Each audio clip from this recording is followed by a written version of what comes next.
do a book review, and that is going to be For the Last Time We Say Goodbye by Cynthia Hand. This was one of my anticipated reads for the year, and it was actually so amazing and had such a great message in it, and I just,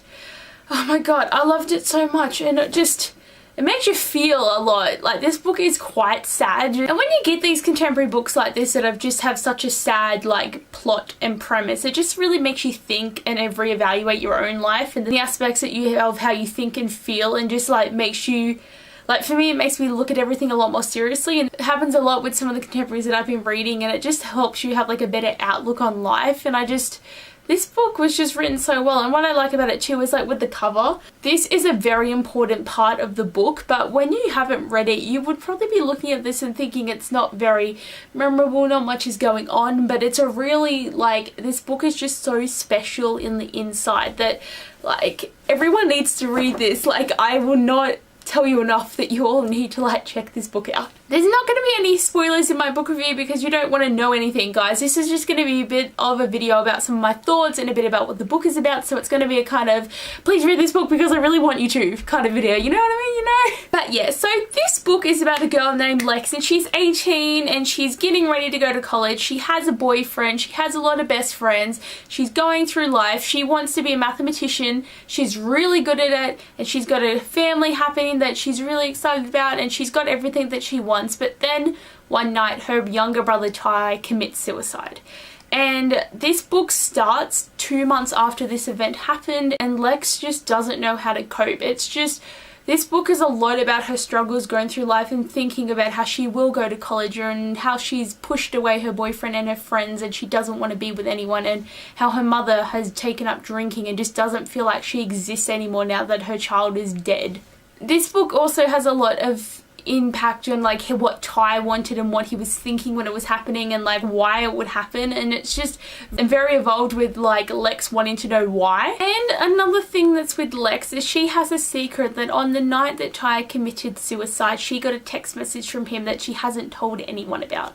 This text message is something that, like, plagues her through the whole book, and it does take a little while for you to find out really what it was about, but it's like something that she feels such guilt over, having this secret that she hasn't told her family, and having this thing that happens to her that every now and then she just feels like she's been shot in her chest, because that's how her brother did. He shot himself, and that's how he did commit his suicide, but she always feels like she's been shot, and she has to take a moment to, like, hold herself and wait for the pain to go away so that she can go on again. And she has nightmares where she just sees her brother dying over and over again, and she can't do anything, and just,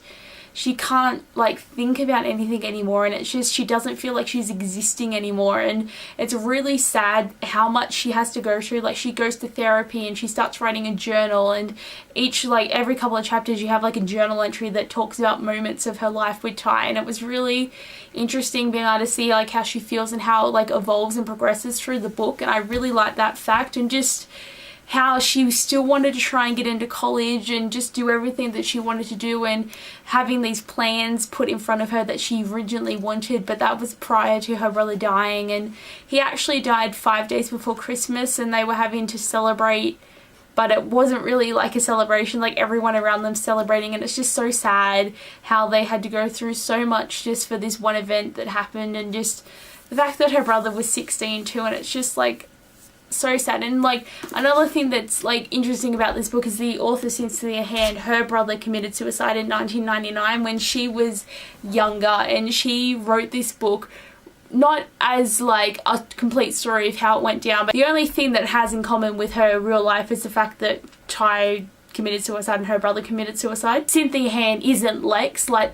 doesn't relate, the stories are totally different how it happened, but, like, I felt like when I was reading this that you could really feel the author's touch in this book, that she's drawing from that experience and the feelings. Like, she'd be able to write about how Lex is feeling, like, because she has experienced that firsthand through having her own brother taken from her that way. And it's just really sad too. Like, you got a lot of issues in this book about the prejudice people have, like, if someone dies in an accident they're so, like, condemned, and it's, like, such a loss, but when you commit suicide they don't even mention you again, you're just not a part of anything. I know it's a really sad way to go, but it just doesn't mean this person's useless or not worthwhile, having, like, things spoken about them and having everything, like, how it is. And it just, like, it's so sad that there's this, like, really bad prejudice against it. Like,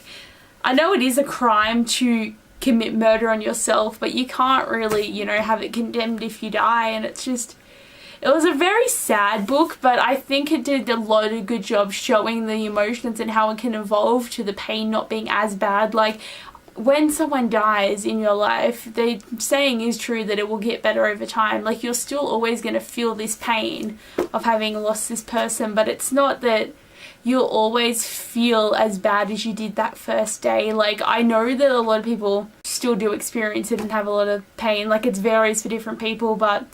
you, like, I know it's probably bad to say, but you do get over it. But this book did a really good job with the evolving process of how you feel and, like, the emotions you go through, and just, it was done so well. I really liked Lex as the main character. Like, she is so good at maths. Like, this is a thing that I've found that's become apparent though in, like, recent books that I've read, is just that, like, people get obsessed with maths, and it seems like a thing that it's awesome because they always talk about numbers and adding up and subtracting, and it's always like, there's this many things in a mile and this thing, and then, like, it just kind of gets old with me. Like, I'm not a maths person, so it doesn't really interest me having all this in the book, but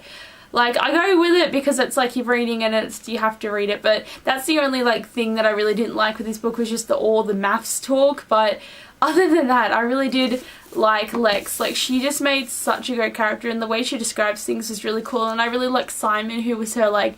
boyfriend / ex-boyfriend for most of the book, but I really like Simon. He was so cool and just, like, such a geek, and I really liked how he was, like, that perfect amount of geek, and, like, how she's got so many friends around her that are really lovely people, and I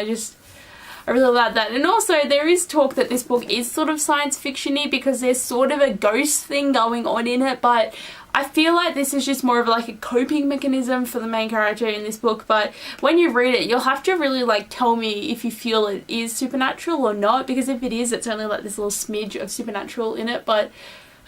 I really like this book. It was just so good. I really enjoyed it, and I think all you guys should read it because, like, it was really, really good. But anyway, guys, thanks for watching this video, and I'll see you guys later. Bye!